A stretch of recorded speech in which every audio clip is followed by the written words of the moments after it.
Let's talk showing agents and virtual assistants for realtors. Today I'm bringing back a very special guest, Rosario, who is the master of helping agents build wildly successful real estate businesses while saving an astronomical amount of time and building it in an efficient way. This year alone, in the last 12 months, she's done over 10 million in volume with buyers and only showed 8 properties in a market where you had to show hundreds of properties to even get one deal. And today she's going to be breaking down exactly how she set her business up with a strategic showing agent as well as a virtual assistant, the tasks that they do, and how you can replicate this to streamline your business so that you can become wildly profitable without having to work all day, every day. Now, at the end of this video, Alexa also breaks out how you can partner with her and get all of her support for free, in addition to the fact that I'm going to be linking all of her content below because she's got an incredible Instagram profile and YouTube videos sharing a ton of information like we're going to be diving into today. So without further ado, let's bring on Alexa and show you how to build a scalable real estate team that's lean and mean, but highly profitable. What's going on, guys? Welcome back to another video. And we've got a returning, very special guest, Rosario, who is a master of systems processes and, more importantly, streamlining your real estate business in the modern way. We all know that real estate is quite archaic, quite traditional, and not many people have found a way to create massive leverage of their time, which is why so many people struggle to scale their real estate business. So we've got a very interesting topic today, which is going to be alleviating yourself from having to get entrenched in showings and creating leverage of your time by building out a proper streamlined team with both showing agents and VAs. So Alexa, what's going on? Oh my God, I'm so excited to be back. Thank you again for having me. This is awesome. And I'm super excited to share kind of how we've been able to streamline this. And I've seen in so many agent Facebook groups, everyone's like asking questions about showing agents. And we've really just, again, being super intentional about being systematic, figured out how to make it easy so that the communication is extraordinary between me, my VA, and my showing agent, and then also the client, where the client feels like it's just one brain. It's not just like all right, well, I know, like I said, I'm your agent, but someone else is going to go show you properties. It truly is about the experience. And I think we talked a lot about that in our last video. Yeah, definitely. And that's kind of a good segue because, guys, if you haven't checked out that last video, check it out after you watch this one. I'm going to, again, link it in the description of the pinned comment. You want to see that because that is mind-blowing for funnels for your business. But that kind of is a good kind of way to just maybe introduce yourself, Alexa, for the people that maybe did not see that first video yet. And then we'll start diving into the tactical strategies you're going to share. Yeah, definitely. So just kind of, I don't think I mentioned this in the last video. I come from a family of 2 workaholic parents where both of my parents worked super, super hard. My mom came from the corporate world and always wanted to go the entrepreneurship route. My dad went from being a union guy laying tile to owning a company that did kitchen and bathroom renovations. And when he bought his company, they were doing 3 kitchens a week. And like 5 years later, they were doing 20 kitchens a day. And so both of them had the work ethic. That was never the question. The challenge specifically with my dad as the entrepreneur was that he was so obsessed with the client experience, which I find a lot of agents feel the same way. And yet because he was so obsessed and was not willing to ever really grow out of it, he 5 years ago actually had a heart attack at 51 and passed away. And I truly believe that the stress from running his business the way that he did was a large part of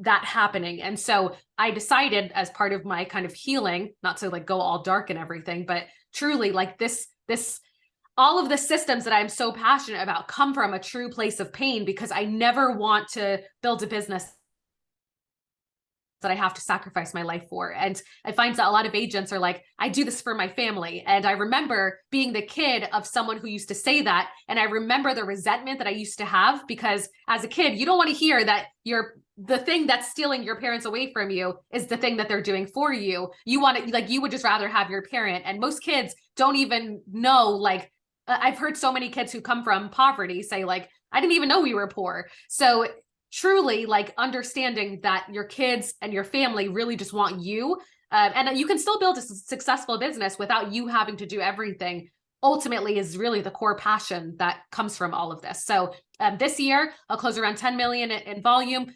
doing most of that part-time, I'm not going to call it part-time, but really half-time, because I spend a lot of my time on the agent side of my business. And then this year I've shown, I think, 7 or 8 properties in the entire year. And so I'm really proud of the system that we've been able to build and to share it with you guys today.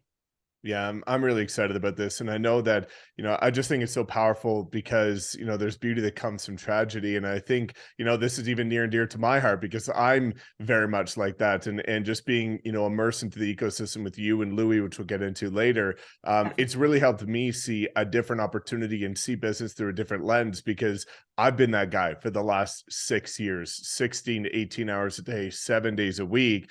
And, once I turned 30 recently, I realized that, okay, in this next chapter, things need to be done differently because, the one thing, and I've been able to spoil my family and do incredible things with them, taking them to Hawaii next week. But the one thing that they always say is that they just want more time. And it's not the shiny things, it's not the material things or the price points, it is quality time. And I think that's where a lot of us go wrong. So near and dear to both of us, and I'm really excited to dive in. So I think just take this in the direction that you would like to, Alexa, in terms of, what this can do for your business and how to apply building out a proper structure to streamline the growth of your real estate career.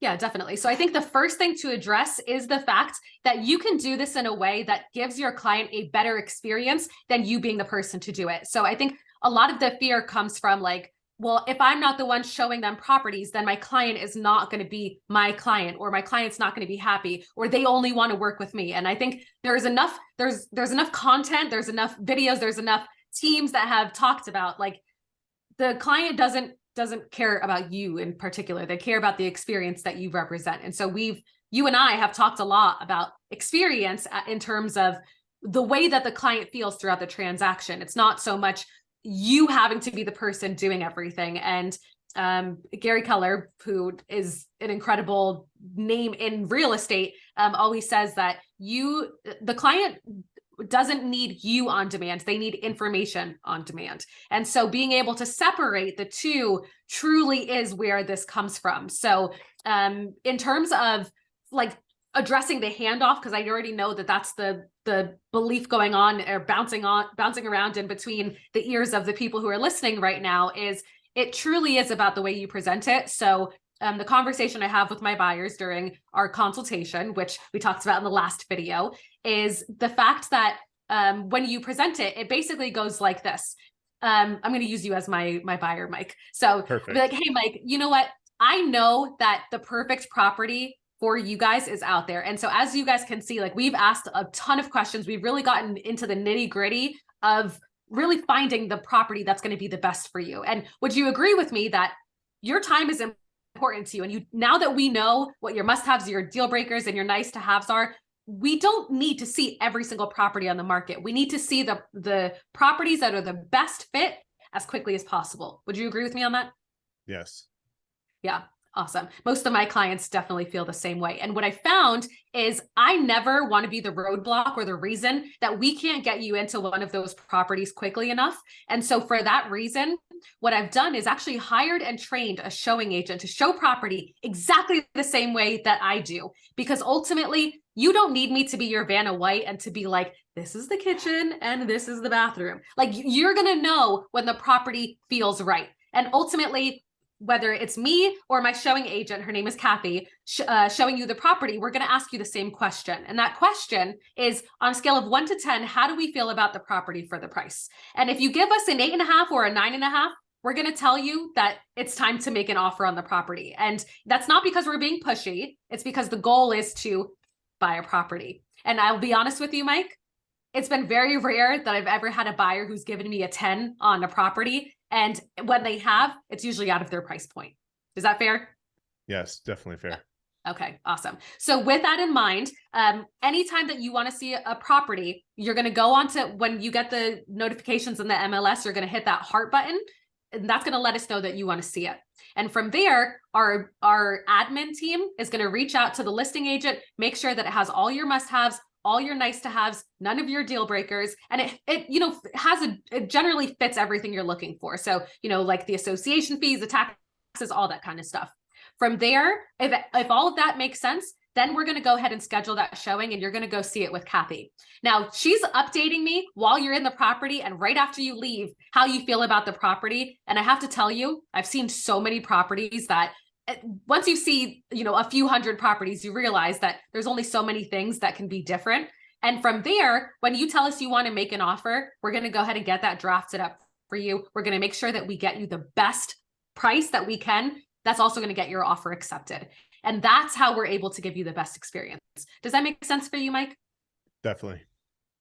Awesome. And so that's literally the conversation. And I've never had a client who's like, you have to be the one to show me the property. Like, not once ever. They're like, okay, yeah, that makes sense. And so really focusing on the fact that you don't want to be the reason they can't get into a property, and that your value comes from the negotiations, not the let me open the door for you. So I find that alone generally tends to be a takeaway for people. And so I hope that somebody's like, oh, okay, I see how the way you present it makes a big difference.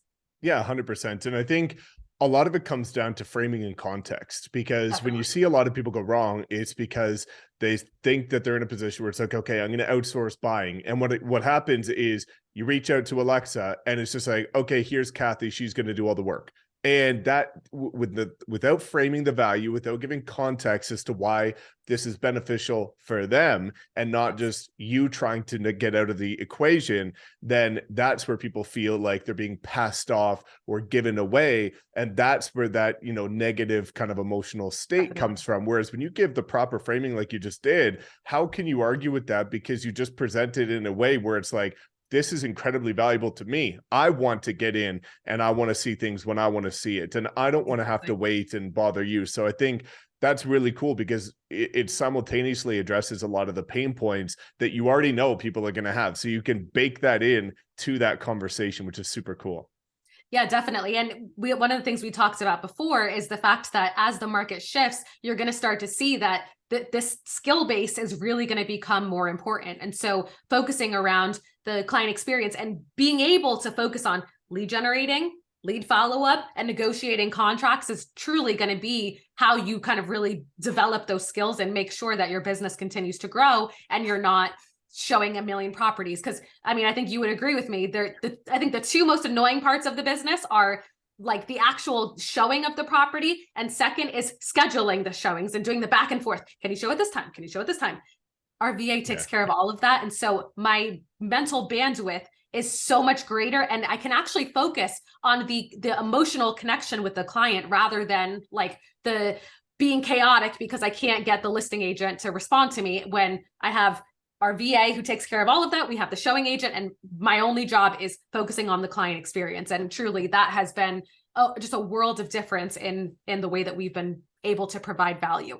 The two other things that I want to make sure we add kind of context to is, firstly, making sure that the communication between you, your VA, and your showing agent is really, really, really clear and really, really thorough. Because if the client feels like they told your showing agent or they told your VA and you don't know, that's where all of this starts to break apart. And so that truly comes down to systems and being an obsessive about making sure that everyone is logging all of the communication in one place. And that's really where the CRM comes into play, and having those automations that keep everybody on the same page. And then the second is being very clear about how you're hiring these people. So like we call our VA our client concierge. She is a super detail-oriented person. She's like obsessive about like just the way that things are done. She's like a checklist person. If it's not marked off, she's like annoying me. Like, hey, I need this. Hey, I need this. Hey, I need this.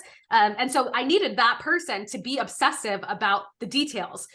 On the showing agent side, that needed to be someone who loves people, and more importantly, that people love. Because we all know the person who's like, they love to be the center of attention, and yet people get annoyed by them. So the more important thing is that people need to love them, and yet they also need to have a little bit of that kind of ability to push so that they can encourage a buyer to not be afraid to make the offer. So having the clarity of the different personality styles is super important. And then making sure, again, that everything gets tracked in the CRM so that we can keep everybody on the same page and ensure that sort of continuity between the client experience. Yeah, definitely. That makes complete sense. And I think that's going to be a good segue into the conversation about VAs. But before kind of diving into that kind of second aspect of this conversation, kind of one talking point and one question. The talking point is, you said something really important, is, the goal of bringing on the buyer's agent is to alleviate yourself from anything that doesn't have to do with you actually establishing relationships with the client. And I think Definitely. that's, I just recently hired the highest paid customer journey coach in the world. And that's his big thing, is outsource every single thing that gets in the way of you building intimacy and connection with your clients and your relationships. So I think that's a really great way to approach it. And the question that I think some people might have is, what does the commission structure look like between you and the buyer's agent, if you're able to disclose that? Yeah, no, definitely. So for clarification, showing agent, not just a buyer's agent. So in my mind, there is truly a difference, that the showing agent is, their sole objective is to show property. The buyer's agent is actually doing the negotiations. I still negotiate all my contracts. Our showing agent is just doing the actual showing. So the caveat I want to give before we start talking about pricing structure is the fact that for the agents who are like, I'm not ready to outsource to that level yet, if you don't have a transaction coordinator, you don't, like, stop watching this video right now, go hire a transaction coordinator, because that's what you actually need. And there is no, like, this is going to be some really tough love, or as some people say, like loving you with a 2x4. There is no exception to that. For new agents, you will still learn the transaction if you have a transaction coordinator. For experienced agents, you are holding yourself back because you're not using a transaction coordinator. So I don't know if that's the same in Canada, but here in the States, like, you must, if you're trying to build a business, like, there's no trophies for the person who works the hardest. There's no trophies for the person who sends the best email. Like, that's just not going to happen. And a really good transaction coordinator will, again, free you up to focus on the things that are actually going to build your business and build those relationships, not on chasing down the homeowners association or chasing down the lender. So I had to throw that in there, because I think, like, so many people get so excited about showing agents and VAs. You don't need that until you have a transaction coordinator. Like, and that will also give you a really good kind of introduction into having leverage in your business and helping you manage leverage, so that when you are ready to hire your VA and your showing agent, all of a sudden everything sort of comes together, and you are the leader that you need to be to have those people in your business. So to answer your question though, so my VA, I actually hired her direct. There's several companies that like hire, manage, and train VAs. I'm not saying that one is right or wrong. All I will say is that if you're going to hire direct, it is a little bit more risky. You are going to save a little bit of money, but it is going to be more risky in the sense that they're not being managed. If they decide to stop showing up to work, you're kind of, out of luck. And so I pay her $5 an hour, and then I give her a bonus of $100 for every transaction that we close. And so that has worked really well, because she will, regardless of the number of working hours that I pay her for, she will go above and beyond if she knows it's for a client that's going to close. So that, even if that means, like, she's in the Philippines, so she's 12-hour time difference from me, and she will do whatever it takes to make sure that we get a transaction closed, because she knows there's a bonus attached. For our showing agent, when I first started with her, she's actually my second showing agent. When we started, we were doing it by door with a bonus at closing. And as she continued to really own the role and take true ownership of the client experience, I now give her 20% of every transaction. And so between the two of them, like, keeping in mind that we have a transaction coordinator, the VA that does all the extra stuff, and then the showing agent, truly my only role in the transaction is find the business, secure the business, negotiate the contract, and everything else is taken care of. And so it's truly a profitable model, in the sense that when you look at it from that perspective, like, the time to commission percentage ratio is, like, very favorable. So I hope that clarifies for you. Yeah, it 100% does. And I think the key word that I was excited about is profitable, because, you know, a lot of people have this weird mentality towards money going out, which is that it's an expense and that they're Yes. taking home less, not an investment. Because again, people seem to forget that there's three components of making money, which is the income, the time, and the stress. And everybody's just focusing on the income, not the reduction of the time and stress in order to create the income. And when you can do what you're doing here, you know, you could do less deals, but be more profitable, have more time to do other things and to build that lifestyle that you probably got into real estate to achieve. So, Yeah. you know, transitioning into the VA conversation, what does that look like? Because I think that's something that a lot of people are now becoming a lot more accustomed to and familiar with, and a lot of people want one. But the common thing that I hear is, I know I need one, but I don't know what I need them to do. And I don't know what they should be doing. So what does that look like within your business with the virtual assistant? Yeah, definitely. So the first thing I would advise, and the first thing that I did when I decided to hire a VA, was I started recording everything that I was doing. So I used Loom, and I was like, okay, I'm going to draft an offer. I'm going to schedule a showing. I'm going to route the showings. And I would like these 3 to 5 minute videos. And I did that for like 2 months. And so over 2 months, I was very intentional about it, because I knew that even though it was annoying to sit there and record every single thing I was doing, that was truly my way of buying my freedom. And so I uploaded everything into a Google Drive. And when I brought on my VA, I was like, okay, go through the Google Drive, and any questions that you have, please let me know so that I can go and record more videos. So within the first couple of weeks, it was a lot of me still wanting to do everything because I didn't trust her to do it yet. And so she would be like, okay, I got this. And it was like these little tasks, like, hey, can you go schedule this showing? Can you reach out to the listing agent to find out how old the roof is? Can you, like, these little teeny tiny things? And then she would say, okay, well, do you also want me to do XYZ? And I was like, but I don't know if you know how to do it yet. And she's like, I'll send it to you before I do it, and then you approve it, and then I'll take care of it. So that was like for the first 2 months or so, because I don't know about anybody else, but just a little bit of a control freak. So over those like first couple of months, it was really me getting comfortable with the idea of letting go and trusting that she was going to get it right. And so sometimes she did get it right, and there were things that, you know, like things came up and I had to go and do damage control. And yet I also found that there was nothing that broke so substantially that it cost me a client, that like everything broke apart. It was just a process of learning. And so taking the time to record truly makes a big difference, so that you're not now having to go explain everything. The other piece of it is, and this might sound stereotypical, but I've worked with enough VAs to find that it's a real thing, is your VAs are going to want to please you, and they're not going to want to make mistakes until you give them permission to make mistakes. And so there was a time with my VA where she was asking me like, hey, do you want it this way or this way? And so I literally was like, Jersey, if I have to explain every single thing to you and I have to make every decision for you, then I'm paying you way too much money. And if that's the relationship that we are going to have, then this is not going to work. So like, I'm okay with you making mistakes, but I need to know that you're going to take the initiative to go take care of it. And if it breaks, we will fix it. But like, you cannot sit here and ask me every single question. And so that conversation changed our entire relationship. And so now, I mean, there's a lot that she does that, I mean, it's kind of whatever needs to be done at this point, where she has a role, which is very much focused on that client concierge. Again, systems are important.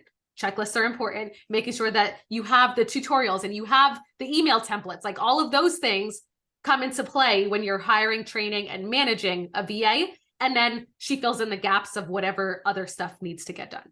Yeah, I think that's super cool, because one of the things that I found when I brought on a VA is that it actually allows you to plug the holes in your own bucket in terms of your own processes. Because when you're trying to educate somebody on the process that doesn't have a real estate license, isn't from this country, English isn't even in their first language, well, now it allows you to, again, create streamlined processes on the elementary level. And I think it allows you to kind of beef up your systems as well. And I love that you mentioned Loom, because this is, one of the things that I heard recently from one of our branding clients, where they were asking, like, we're bringing on a VA, how do I show them what to do? And I'm like, well, just record what everything. you do. Like, Yes. it's not that difficult to find out what you need them to do. It's just recording what you're already doing so that somebody else could do it. So I think that's really powerful. Now, with finding your VA, was there any sort of approach that you took in order to find somebody? Did they have past real estate experience, or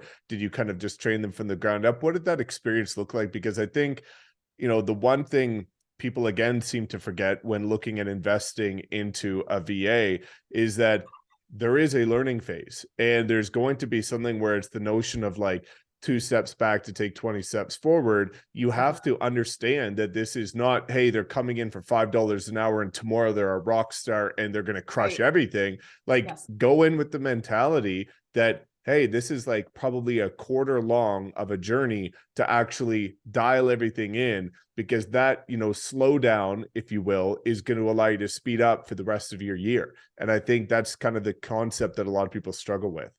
Oh, definitely. So in our agent Facebook group, I call that the slingshot, where you really have to pull back to slingshot ahead. And I'm very clear that if you're going to go through the process of building out systems, you're going to bring leverage into your business in whatever form, you must go through that slingshot. Like that's not, unless you're hiring someone that, is a rock star already, you're going to have to go through that. And even then, I'm pretty sure you're going to still have to go through that sort of slingshot phase, because they're still learning you and your processes. The other piece of it is the fact that you have to become a different person when you're leading people. You have to be able to let go. You have to be able to learn how to explain in a way that other people can kind of take that information and actually like turn it into something. So I remember reading somewhere that when it comes to bringing on a VA or bringing on anybody, really, there's a unlearning phase that you have to go through, because there's so much that we learn that has become intuitive to us, where I'm 10 years in the business. I know you're no newbie to this business either. And there's so much that you don't even realize is intuitive. It's just, okay, well, this happens and then this happens. And the thought process happens so quickly that your brain doesn't register, I just made a decision. It's just intuitive. So now you're having to go back and teach what comes intuitively to you. And that is truly the hardest part. But once you learn how to do that, you become unstoppable. So I don't even remember your initial question, but I felt like that was important to say. No, I think that's it. Is the only other question is, people are going to have the question, if you will, of how did you go about finding them? Oh yeah. So I actually have 2 VAs. I have my client concierge. So I hired both of them direct. But with her, she was my first VA. She was my 3rd VA in that role. So first VA that actually stayed with me. And my first 2 VAs, I went through an agency. They were fine. And honestly, my issue was actually with the agency more than the VAs. And so I was like, you know what, I'm just going to go hire direct. I know that there's a couple of companies that have really great reputations in the real estate space, where they do a lot of the hiring, the training, the managing, all of that for their agents. So like, just because I'm saying I hire direct doesn't mean you have to do the same. Like if you don't want to have to do all the management and all the time that I put into my VAs, go hire with an agency. If you decide you want to hire direct, the site that I generally use is called onlinejobs.ph, so .Philippines. And so I hired her from there. And then a few months later, I decided I wanted to hire a social media person. And so Hannah is our second VA. Jersey's been with me coming up on 3 years. Hannah's been with me coming up on 2 years. And so Hannah was my first VA in the marketing role. And more than anything, you just get better at interviewing and hiring, I think, after you go through the process a few times. So I think the first couple of weeks are super important in assigning small tasks to understand their working style. And then as they earn your trust, then you kind of pull back the reins. But you don't just be like, okay, go do this, and then there's no guidance or leadership around it. So that's, I would say, it's a gradual process, but you do have to go through that slingshot. Yeah, definitely. And that kind of is a great way to kind of bring this full circle with kind of two more talking points. And this is kind of going back to what we were talking about at the beginning is you talked about the hiring process. I'm very curious, and I think this is going to be beneficial to a lot of people. When you're finding the right showing agent, what did that process look like for you in terms of maybe qualifying questions, or what did you do to kind of identify that they're not just a people person, but people like them as well? Oh, definitely. So the first thing that I look for is a curious mind. And when I say curious mind, like if the negotiator, right, is going to be more direct and more assertive in their communication, your showing agent needs to be more of that curious minded sort of personality. So I'm a big believer in the DISC personality profile. I know that it's there's some flaws in it, in the sense that the DISC doesn't account for versatility and it doesn't count for intelligence, and yet it helps you kind of get a really good gauge of people's sort of day-to-day style. So I am a very high D personality and I'm a very high I personality. When I'm under pressure, like my D like breaks the ceiling, and that doesn't work for everybody in the showing process. My showing agent, she is a super, super S personality, super, super C personality, in the sense that this S is like your amiable, very agreeable, very laid back, very warm, comforting, almost like feels like grandma type of vibe to her. Yeah. And she has the analytical in her that she'll continue like obsessing over, okay, well, did we have an update on this? Like that type of need for answers. But she's very ask-based in her approach to things. I'm very tell-based in my approach to things because the DI is very tell-based. SC is very ask-based. So it's a great partnership. So she's very, every client, and I actually, funny enough, was selling my mom's property, and my mom is a very tough person.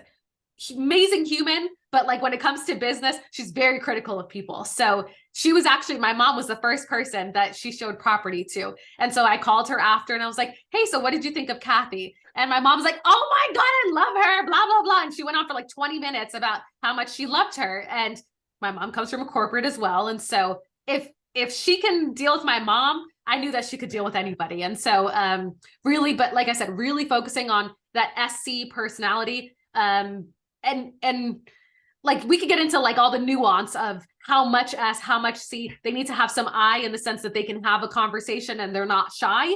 But they really need to be focused on they need to be emotionally intelligent, I think is the ultimate sort of answer to that question.